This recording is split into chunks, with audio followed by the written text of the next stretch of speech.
Well, hello everyone. Welcome to my third day of 10 days YouTube Live. And in today's session, I'm going to talk about visa. So if you're all ready, let's just get started. So visa options for IMG. Now, today I'm going to talk about four basic visa options for IMG, which are the B1, B2 visa, F1 visa, J1 visa, and H1B visa.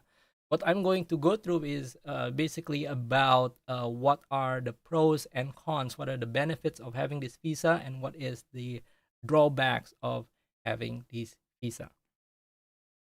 Now, before we jump into the content, disclaimer, I think you need to know that I'm not a lawyer. I think that's quite obvious. I'm a doctor, I'm not a lawyer. Why, if you're not a lawyer, why are you talking about visa? Well, simple, because I have had all these four visas before. I've been on B1, B2, I've been on F1. Actually, I've been on one more. I've been on F4. It's either F4, if not F2. Can't really remember. Whatever. It's the spouse of F1. And I've been on J1, I've been on H1B, and now I'm already a permanent resident. I got my green card. So I've been on all four, and therefore I have experience about this, and I just would like to share with all of you about all of these visas. All right. So let's get started. So I separate this into two: a prior to residency visa and after you match to residency, because that's gonna be the J1 and H1B.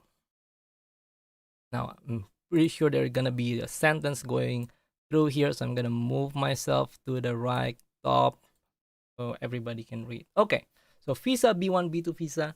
B1, B2 is basically a tourist visa or a business visa. That means either you come here for vacation or you have some specific business purpose. Okay, and that could be come for a conference. Maybe there's some business meetings, and this actually included a lot of things for us IMG. For example, if you go to US clinical rotations, if you're invited to do some form of research, that's included as well. Very flexible. So what is the pros? Well, once you got approved and you got into the US, you can stay for at least 6 months. Usually the officer will give you 6 months, and you don't have to pay any extra fee other than the cost of living and the things that you need to do here: food, transportation, etc. And you can stay for 6 months. Now, and it does not require you to attend any study hours, so it allows flexibility. We're gonna see in F1 there is a rule of attending 20 hours of study per week. Now, in visa, if you have a B1, B2 visa, you don't need that. So it allows you a lot of flexibility, and it has multiple purpose, right? Like I just mentioned, unpaid research, USCE. Before, when we have a step 2 CS, you can use that for purpose. Hey, I need to do my exam. I have to go to the US. I come for doing my step 2 CS. Okay. Interview, conferences, all included. So it's a multi-purpose. What's the drawback? It's sometimes it's quite tricky to get because it requires you to provide a very strong tie to your country, because they expect if you have some form of business coming here, you have to show an intent that you're gonna go back to your home country, and this is where usually people stumble on. They don't have enough like strong ties. Usually, it's in form of investment, family. Sometimes family is a strong tie, sometimes it's not. Family that would be strong would be having a spouse and a child, maybe young child in the home country, and you just travel for business. That's, I would say, is quite strong. But a lot of us, if you are an IMGs, most likely you're a single, so it's quite tricky. Sometimes if you don't convince them enough, they won't approve your visa. Now, and also it's quite difficult in extending the visa. So you stay for 6 months, right? But after that, they expect you to stay in your home country about as long as the time you spend in the US. So, for example, if you stay in the you come to the US, you travel, you stay for 3 months, they would expect that you back when you got back home, you stay in your home country about 3 months before you go back. You see, so if you stay 3 months, you stay in your home country 3 months. If you stay in US 4 months, you stay in your home country 4 months. Now, is there these strict rules, like exactly like if you here in the US for like 60 days, you have to exactly 60 days at least in your home country? There is no written rule like that, but they expect you to do that, So if it's only a couple days, probably they're okay because it's not a strict rule. But you can imagine in the extreme side, if you stay in the US for 6 months and then you go out to somewhere, Canada, wherever you will go, and then you only stay for 1 week and then come back and ask for another 6 months in the US, you're gonna be frowned upon. You see, so that is the issue here. You stay for 6 months, you have to go back, and if you extend it, let's say you extend it, you can extend the B1 B2 visa for a whole year. Then it will be frowned upon if you only stay in your home country for 3 months, then you want to go back to the US. You see, you want to stay for another year in your home country before you come back. If not, it's, yeah, not good. So that's the issue for the B1, B2. So that's what I just mentioned. You have to go back to your own country when it's due, and there is no grace period. It's time for you to go back, you have to go back. F1 visa. Now, F1 visa is a student visa. So the purpose of the visa is for you to come to the US to study. The pros is easier to get. So even though you still need to prove that you have a strong ties to your home country, but it's not gonna be as strong.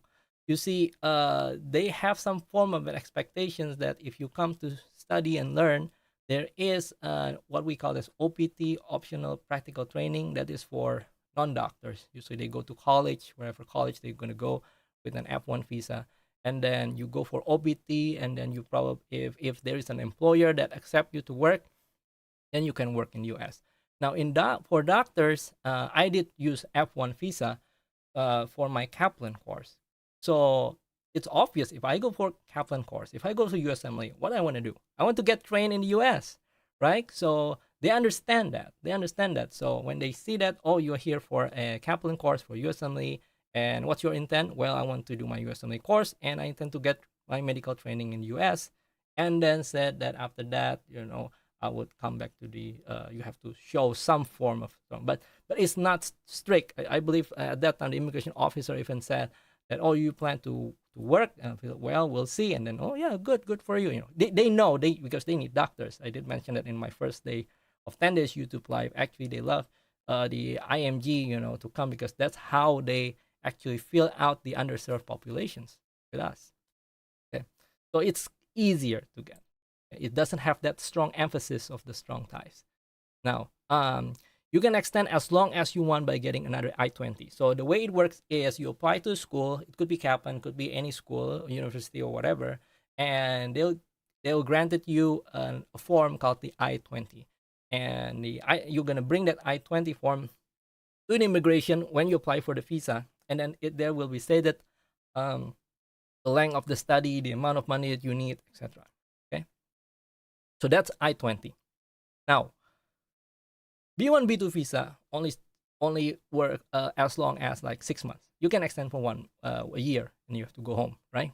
But F1, you can stay as long as you want, as long as you get another I-20, and that's what it's what's going on for a lot of Kaplan students in New York. Really, once the USMLE is done, you can always transfer to another school, and like usually some English school, and then you get another I-20. It's fair and square. The idea is it's good for the business, right? You have fresh money coming from outside the country that you have to pay for the school. On top of that, the international students have to pay for the accommodation of school. They have to eat, everything, etc. It actually gives a lot of boost to the economy. It's fresh money coming from the outside, so it's fair and square. You can keep extending I-20, transfer from one school to another school, the next school, so you can stay actually as long as you want. No problem with that. No problem, because the I-20 is like a ticket of saying that, yeah, we accept that you as a student here. They pay money. So, all right. What's the drawback? The drawback is you have to attend 20 hours a week. Very obvious, you see. So if you have to go for US clinical experience, or you want to do full-time research, unpaid research, usually, you still have to do these 20 hours a week. You have to fulfill this. If not, if you violate it, then yeah, they kick you out. So that does not allow flexibility. While in B1, B2, you really don't have to pay for the school, like nothing. I mean, you can't have that for tourism or business. You don't pay for anything, and you don't have to attend this 20 hours a week rule. So it allows you a lot of flexibility to do the things that you want to do, whether that USCE or other stuff, research and whatever you want. Now, so you need to pay the fee of the school program you enroll to, right? So it's like you paying an extra money to stay in the U.S. You of course you're gonna try to find the cheapest possible, but money is still money. Now you can overcome this 20 hours a week because there will be a grace period. So at the end of your study, there's a grace period, or sometimes there's a vacation period. They give you some form of period where you don't have to attend the 20 hours a week, and around that grace period, you can use that to go to do research, US clinical experience, find some rotations, and so on. So you can overcome that by using the grace period. All right, that's it. The prior residency visa. Now I'm going to talk about your visa during your residency. There's two options, J1 and H1B. Now for J1, the pros is it's easier to go for a fellowship, right? Because a lot of programs, fellowship programs, offer J1. Not a lot of them offer H1B. It's just the fact. The cons is J1 is subject to the rule of you have to go home to your home country for 2 years. So if you want to stay, you need a waiver. And the waiver is basically you go to a suburban countryside, suburban area, underserved area, whatever you want to call it, and stay there and practice for 3 years in order not to go home for 2 years. And that's what I did. I have stayed here for, I've completed my waiver July or August 2023. And yeah. Now, jobs for a J1 would be limited. Why? Well, because you have to go to the suburban areas. And another thing is that there are slots. Yes, J1 has slots.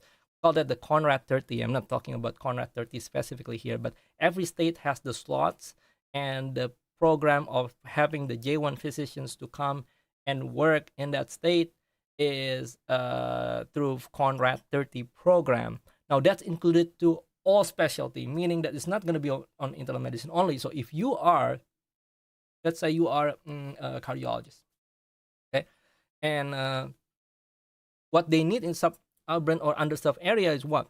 Most likely is primary care doctor, right? Like me, internal medicine doctor, primary care doctor. Not so much for specialty. So if you go through fellowships and you're still on J1, it's kind of tricky to find the job. And there are slots. It's limited. So those 30, each state is different, but I believe it's 30 doctors per state per year, something like that. Now, there is a way around it without talking too much about it, but I guess we have time to talk a little bit about it. There are some other program other than Conrad 30, and that does not have a slot. There is no limitations of the slot. Basically, there is no limitations of that, but there is a drawback about those programs. Conrad 30 is basically the safest program that you can go if you're a J1 without going to too much details on it. So that's the issue of J1. It's quite nerve-wracking when you try to find a job. Really, it's quite nerve-wracking. I almost there's no way I would be jobless. Don't worry about that. Okay, you'll find a place to go, but it's just not the one that's ideal. But I'm lucky enough to be hired by Wentworth Douglas, which is under Massachusetts General, and it's a very stable job and trustworthy organization, health organization. So that's where you want to go if you're a J1. See, it's tricky as J1. So again, chances you're going to a suburban area because that's the whole point of this, right? And if you don't like it, then it would be a drawback for you. Now, I figured sometimes probably people thinking like, if you on waiver, does that mean that I will get less because I'm going to go to underserved area? I'm going to be paid less? No, there's no difference. There's no, your salary will be the same. All right. H1B, the pros, of quite the opposite basically for J1. It's very simple. It's easier to find jobs, right? Because you're not limited by the suburban area. It does not require you to do a waiver, okay? And it's faster to green card, but it depends on your home country. I mean, if you come from a backlog country like India or China, it's still gonna be a long time. But if not, then it's faster because they count during your residency time 3 years as you work in the U.S. for 3 years, and so you can adjust it to green card after certain years. It provides moonlighting opportunities, so that would be the drawback of J1. J1 doesn't have moonlighting opportunities. Basically, you're allowed to work as long as it's the same institution, because you have to stay on. Each employer has to have its own H1B. So, for example, I work under Wentworth Douglas, that's under Mass General Brigham, and if I want to work in a different healthcare system, I would need another H1B for that particular employer. You see. But now I'm green card. It doesn't matter. But when I was A1 H1B, I have to have a specific H1B for a specific employer. So now, so as long as your employer has a different hospital that is still within, I mean, same payment system, same health system, then it provides you moonlighting opportunities. Okay. And by the way, before I forgot to mention, I think you already know, but if you want to go to residency with H1B, you should complete the USMLE Step 3. Now, cons, yes, this is the opposite of J1. It's more difficult to obtain fellowship with H1B visa, right? Okay, my general recommendation is you use B1, B2 prior to residency, and you use H1B during residency. It's a general recommendations, all right? So every situation says every individual is different. I choose this because it has a lot of flexibility. You can do everything in your home country and just come to the US with US clinical experience. So it saves a lot of money, because when you come here, even though you can extend as long as you want, it's still money. You need a living cost. And remember, I told you yesterday that the biggest cost is when you live in the US. So yeah, that's why I choose B1, B2 and H1B, because of the faster to green card and a lot of flexibility. And if you want to go to fellowship, this is one of the program director when I got interviewed with said that this is the chance of having a match the fellowship with J1. This is H1B, and that's the green card. Yeah. So when I go for fellowships, just wait until your green card and go for it. There are 3 important rules. Now, this is I think would be the most important slides actually of all the slides. This will be the most important one, because when you stay in the US, you want to follow these 3 main rules. 1, never overstay, not even a single day. If they found out that you overstayed, I almost overstayed. I didn't. If they found you overstayed, you go home. They let you go home. When you come back, they're gonna be able to see, hey, you overstayed. That's not good. Like, all of your effort, if you have done USC here, if you've done your USMLE, everything will be wasted because you can't come to the US for your training or whatever. So then that could happen if, let's say, you overstayed and then you stay in the US until you got your J1 or H1B or whatever, and then you plan to go home for vacation during your residency, and then when you come back, they'll be able to see that you overstayed. And yeah, don't want to even think about it.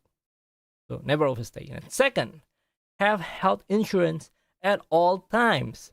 So if you okay, some of you, I don't know how much of you that you know that if you go to certain states like New York, an immigrant can even get a Medicaid.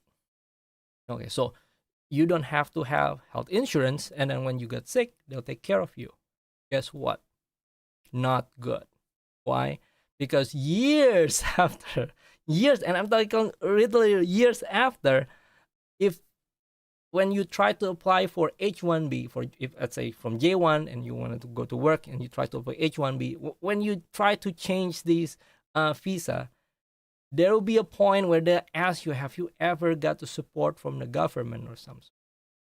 for Medicaid, for whatever. They'll be able to see that. And if they see that there was a point where you don't have health insurance, and you come to the hospital and got the support, again, I want to imagine about that. You're gonna lose all of those effort. You're gonna get into a big trouble. So my recommendation is have health insurance at all times. You might think, well, nothing's gonna happen to me, and if it's truly nothing's gonna doesn't happen to you, you don't have health insurance, and you don't need to go to the doctor. You never had an accident. You never had issue. You never got sick. COVID never came, and then yeah, you go ahead. You take that risk, but I don't recommend that. Right. Now, the third one is do not work if you're not allowed to work. When you're on F1 or you're B1, B2, you're not allowed to work in US if you don't have work permit. So when I mentioned about how to overcome the financial issue is I would recommend you stay in your home country and you can try to teach USMLE from your home country online. That's legit. But again, when you come to US, sorry, whether that's for a B1, B2 visa or an F1 visa, then you're gonna have to stop that work, okay? Because that's considered as work. And actually, the same when you are on J1 or H1B.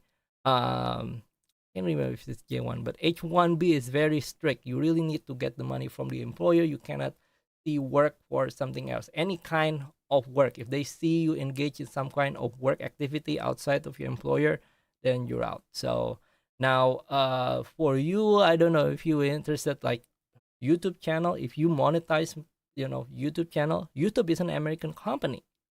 So if you are on residency with H1B, for example, and you have YouTube channel, you monetize it, or you have a blog, you monetize it. I don't know. My lawyer said no. So just to let you know. Now I have a YouTube channel. I have no problem because I already have a green card. So. All right. So these are 3 important rules. You need to follow these rules, carefully. You want to file them on your own risk. Don't tell me I don't. Don't say that I never tell you about this. Okay? Because your dream, everything can just like a Lego. Just violating these rules. All right. Now, I want to throw one special visa. I know that I give you the 4 common basic visa. I want to give you a special visa. And I'll admit that I never have this visa. But I figured I need to throw it out there because I think you need to know. I just want to let you know that this kind of visa exists. That's all. And then afterward, if you want to do more research about it, you want to know about it, how to get it, all the specific rules, pros and cons, I'll leave it up to you. Maybe in the future, I'm going to try to dig a little bit more about this visa. But I really just want to tell you that this visa exists. And this visa is the EB2 visa. There's actually an EB1, EB2, EB3. I don't know how many EBs are there. But specifically is EB2 visa with national interest waiver. Now, what is the EB visa? EB visa is basically person with a special skill. All right. And the one that fit us is the EB2 visa. I think EB1 is the art, some form of art. EB2 visa is the category of researchers. See, it fits us because you can do research here in the US. So EB2 visa with national interest waiver. What does that mean? So basically, in order for you to be granted for EB2 visa, you need to have an employer that employs you. And you need to show that there is no other Americans fill this position. Now, the waiver means that you don't have to have an employer that hire you. You still can be granted the visa. Okay. The way to do this is actually to do a lot of publications. So it's shown that you contribute heavily to America by doing all of this research. Now, how to get this visa? You still need to come to the US. You can use B1, B2, F1, whatever. But you still need to come to the US. Why? Because you have to find somebody that vouch for you. That's the idea. You have to find somebody that's vouch for you. So usually people would come to the US and do an unpaid research, and you publish a lot. You do a great job about it. and then your mentor will vouch for you and then help you apply this EB2 visa. Now, the benefit of EB2 is faster to green card. So once approved, you can what's they called adjust your status to become a permanent resident, a green card, within 1 to 3 years. It's really fast. I would say it's the fastest way to get the green card. Unfortunately, some countries who has a backlog like India, China will still, yeah, it's not really an option for you. I don't think. Maybe it's still faster, but I don't think so. Again, I don't know much about the visa.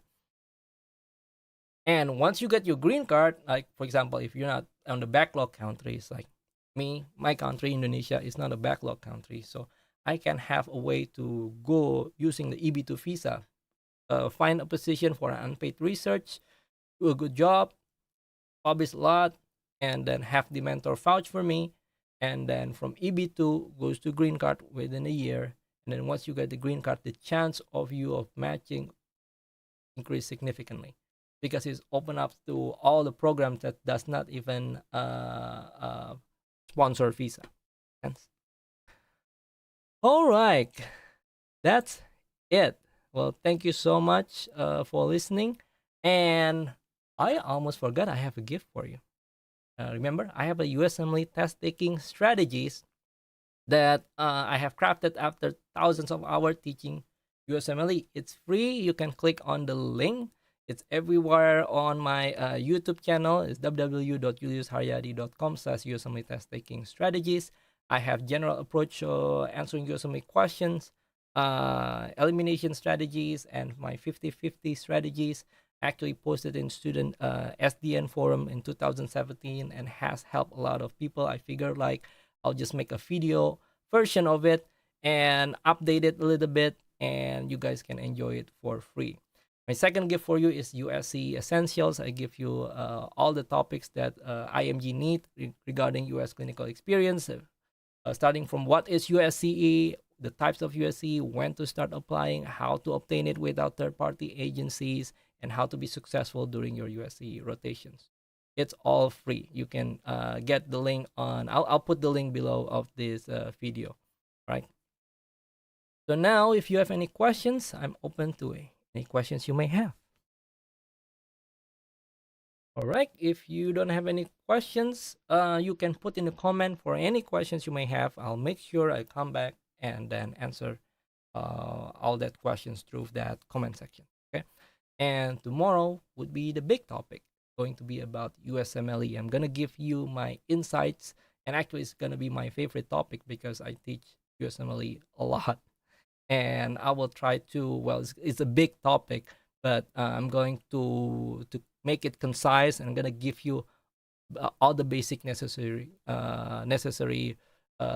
things that you need in order for you to score high in USMLE. All right. Well, have a good night.